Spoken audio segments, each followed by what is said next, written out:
बिस्मिल्लाहिर्रहमानिर्रहीम। अस्सलाम वालेकुम डियर स्टूडेंट्स, उम्मीद करती हूँ कि आप सब लोग बिल्कुल खैरियत से होंगे और जहाँ भी होंगे ईमान की बेहतरीन हालतों में होंगे। अब हम अपने एक्सरसाइज 6.1 का क्वेश्चन नंबर 9 करने जा रहे हैं। क्वेश्चन नंबर 9 है let P X is equal to 10 into X square minus 9 into X square minus 3x plus 2 and Q X is equal to 10x into x plus 3 into x minus 1 square. If the H C F of P X and Q X is 10 into x plus 3 into x minus 1 find their LCM. ये question देखने में तो काफ़ी ज़्यादा typical है, लेकिन ये बहुत इजी क्वेश्चन है। देखिए हमारे पास पी एक्स की वैल्यू दी गई है, क्यू एक्स की वैल्यू दी गई है। अब हमें एच सी एफ भी बता दिया गया और हमें कहा गया कि इसका एलसीएम फाइंड करें। तो इसके लिए अब हमें यहाँ पर रिलेशन यूज़ करेंगे एच सी एफ और एलसीएम का। तो रिलेशन क्या था एच सी एफ और एलसीएम का? इसका रिलेशन था P of x multiply by Q of x is equal to LCM multiply by H C F. ठीक है। अब हमें यहाँ से क्या चीज़ चाहिए? हमें चाहिए यहाँ से एलसीएम। तो हम एलसीएम को इधर रहने देंगे, एचसीएफ जब उस तरफ जाएगा तो डिवाइड हो जाएगा। P of x multiply by Q of X divided by H C F.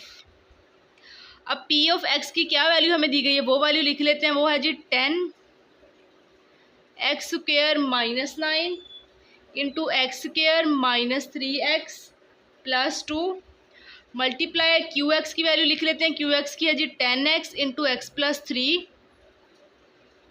Into x minus 1 का स्क्वायर ओवर। अब एच सी एफ हमारे पास क्या है जी?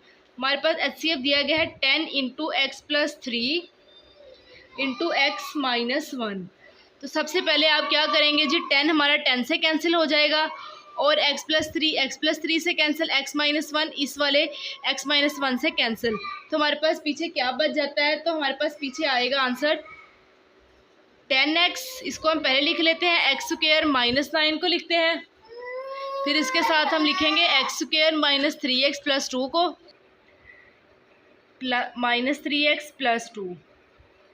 ठीक है। और साथ में एक कैंसिल हुआ था, इसके साथ x माइनस 1 और एक तो हमारे पास है। ओवर में कुछ भी नहीं आएगा और बस यही हमारा इसका एलसीएम हो जाएगा। अब है जी हमारे पास question number 10 let the product of LCM and HCF of two polynomials be x plus 3 square into x minus 2 into x plus 1 if one polynomial is x plus 3 into x minus 2 and second is x square plus K x plus 15 find the value of K. अब सबसे पहले हमें इस question को अच्छी तरह से समझने की जरूरत है। उन्होंने कहा है कि एचसीएफ और एलसीएम का प्रोडक्ट हमारे पास ये है। ठीक है। एक पोलिनोमियल ये है, अगली पोलिनोमियल ये है। तो पोलिनोमियल को हम किस तरह से शो करते हैं? तो इसका सॉल्यूशन स्टार्ट करते हैं। पहली जो पोलिनोमियल की इक्वेशन है पी ऑफ एक्स, वो है हमारे पास x plus 3 into x minus 2। अब जो सेकंड वाली है वो हमारे पास कौन सी है? वो है जी हमारे पास x square plus K x plus 15। अब एलसीएम और एचसीएफ दोनों का प्रोडक्ट, तो हम सबसे पहले अपना रिलेशन लिख लेते हैं एचसीएफ को और एचसीएफ का। हमारे पास रिलेशन क्या था? Relation of HCF and LCM वो था जी हमारे पास P of x multiply by Q of x is equal to HCF multiply by LCM. अब वो हमें खुद कह रहे हैं कि एचसीएफ और एलसीएम का प्रोडक्ट, यानी कि एचसीएफ और एलसीएम अलग-अलग नहीं दिए, इनको उन्होंने इकट्ठा ही दे दिया।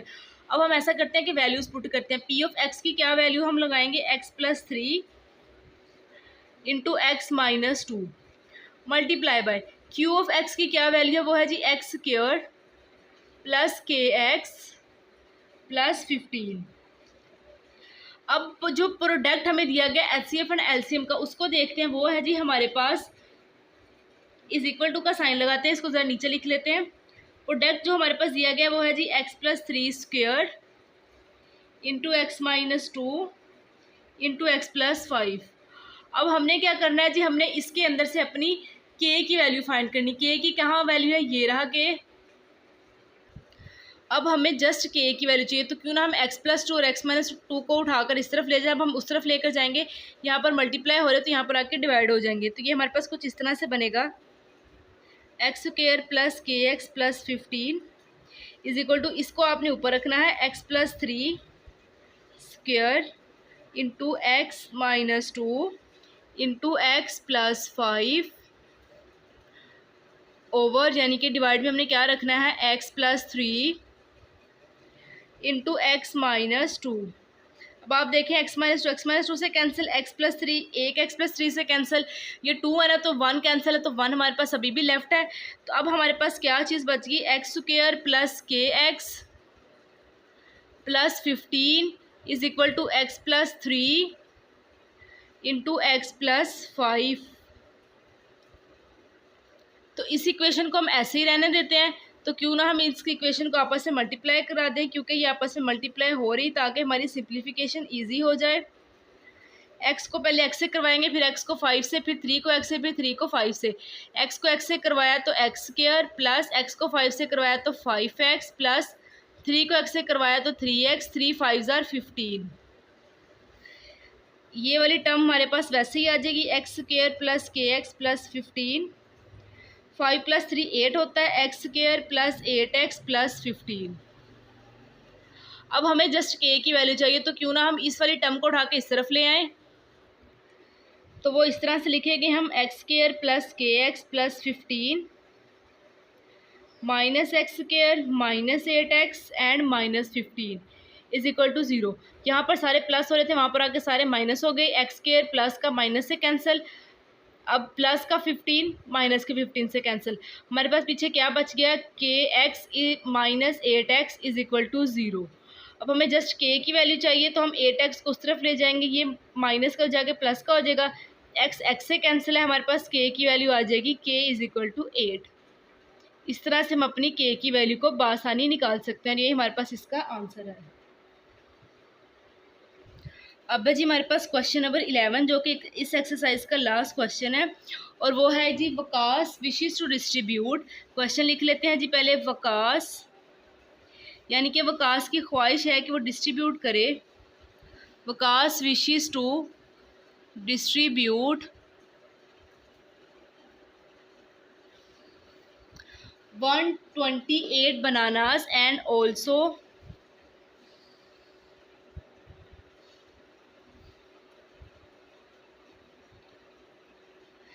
और साथ में उसकी क्या ख्वाहिश है कि वो 176 एप्पल्स को भी डिस्ट्रीब्यूट करे। डिस्ट्रीब्यूट का मतलब होता है कि बांटना, equally among a certain number of children. Equally यानी कि वो चाहता है कि इक्वली नंबर हो, equally among a certain number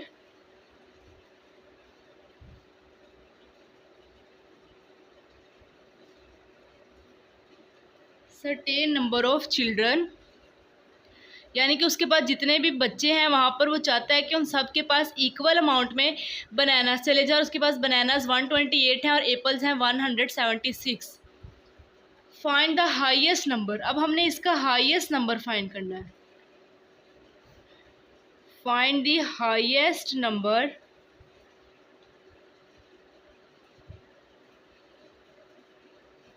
of children who can get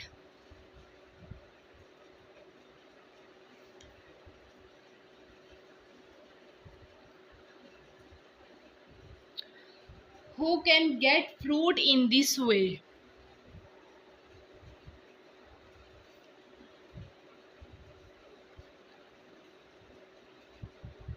ये है जी हमारे पास ये क्वेश्चन। पहले नंबर पे तो हमारे पास क्वेश्चन को समझना बहुत ज़रूरी है। क्वेश्चन में कहा गया है कि वकास चाहता है कि वो 128 बनानास और 176 एप्पल्स को बच्चों के दरमियान इक्वल अमाउंट में बांटे। अब उन्होंने कहा है कि आपने उन बच्चों की तादाद मालूम करनी कि ज़्यादा से ज़्यादा, हाईएस्ट का मतलब होता है ज़्यादा से ज़्यादा कितने बच्चों को वो इक्वली दे सकता है। तो हाईएस्ट का मतलब तो सबसे पहले यहाँ पर चीज़ आ गई कि HCF हाईएस्ट कॉमन फैक्टर ही होता है, तो हमने यहाँ पर HCF फाइंड करना है। अब HCF फाइंड किस मेथड से करना है, वो हमने करना है डिवीजन मेथड से। क्यों डिवीजन मेथड से करना है, क्योंकि यहाँ पर उन्होंने कहा है इक्वली डिस्ट्रीब्यूट अमंग। जब किसी चीज़ को डिस्ट्रीब्यूट करना होता है या बांटना होता है तो उसके लिए हम डिवाइड करते हैं। तो अब हमें इस पर कौन सा फॉर्मूला हम इस पर अप्लाई करेंगे। सबसे पहले सोल्यूशन लिख लेते हैं। हमारा क्वेश्चन सोल्व होगा HCF बाय डिवीजन मेथड से। ठीक हो गया। तो अब हम सबसे पहले लिख लेते हैं जी, दो हमारे पास वैल्यूज़ है, एक 128 और एक 176। तो हमने सिंपली इनको ही डिवाइड करना है। हम 176 को अंदर रख लेते हैं, 128 पे इसको डिवाइड करते हैं। 128 1 ज़ार 128। अब माइनस करें 16 में से जब हम 8 निकालेंगे तो ये हमारे पास आ जाएगा जी 6, सॉरी ये आ जाएगा हमारे पास 8, और जब 6 में से 2 निकालेंगे तो ये आ जाएगा हमारे पास 4। अब हमने क्या करना है, अब हमारे पास यही मेथड होता था ना वहाँ पर, जब हम उसकी एक्सप्रेशंस में करते थे डिवीजन मेथड के साथ एससीओ फाइंड, तो यहाँ पर हमारे पास जो है वो मैच नहीं होते थे, तो इसके लिए हम कॉमन लेते थे। लेकिन यहाँ पर हमने कॉमन नहीं लेना, हमने क्या करना है 128 को डिवाइड कर देना है इसके साथ। सिंपली ऐसे ही करते थे ना हम, जो हमारे पास ये साइड पे दी होती थी हम फिर उसको डिवाइड कर लेते थे। इसको आपने 128 के साथ डिवाइड कर लेना है। तो 41 1 जार 48 होगा। 48 को 2 से जब हम मल्टीप्लाई करवाएंगे तो ये हमारे पास आएगा 96। 8 में से 6 निकाला 2, 12 में से 9 निकाला तो 3। अब 32 आ गया हमारे पास। अब जी हम 32 को बाहर रखेंगे और 48 को अंदर रखेंगे और 48 से डिवाइड करेंगे। 32 1 जार 32, 32 से करेंगे तो वो ज़्यादा हो जाएगा, तो आपने 32 1 जार 32 करना है। 8 में से 2 निकालेंगे तो हमारे पास ये आ जाएगा 6, 4 में से 3 निकालेंगे तो आ जाएगा 1। अब हमने इस 32 को उठाकर अंदर रख लेना है, तो 16 2 जार 32 और आंसर क्या है 0। अब हमारे पास हाईएस्ट फैक्टर क्या है, यानी कि ऐसा डिजिट जो हमारे पास हाईएस्ट है, यानी कि जो एंड तक क्या है, जिसकी मौजूदगी में हमारे पास आंसर पूरा पूरा आया, तो वो हमारे पास होगा 16। इसका मतलब है कि हाईएस्ट नंबर ऑफ़ चिल्ड्रन कितने हैं उसके पास, वकास के पास हाईएस्ट नंबर ऑफ़ चिल्ड्रन होंगे 16। Highest number of children is 16। ठीक हो गया, और 16 ही हमारे पास इसका जो है वो आंसर है। इसी के साथ ही स्टूडेंट्स हमारी एक्सरसाइज 6.1 कंप्लीट होती है। मैं उम्मीद करती हूँ कि आपको अच्छी तरह से समझ आई होगी और आपने इसके कॉन्सेप्ट्स को अच्छी तरह समझा होगा और आपने स्पेशली इसके नोट्स प्रिपेयर किए होंगे, क्योंकि नोट्स सबसे ज़्यादा ज़रूरी है। आपने इसके अच्छे से प्रैक्टिस करनी है। इंशाल्लाह नेक्स्ट लेक्चर के अंदर नेक्स्ट न्यू कॉन्सेप्ट के साथ, न्यू एक्सरसाइज के साथ मैं आपसे मिलूँगी। तब तक के लिए रखिए अपना ढेर सारा ख्याल और मेरे चैनल को कीजिए सब्सक्राइब। अल्लाह हाफिज़।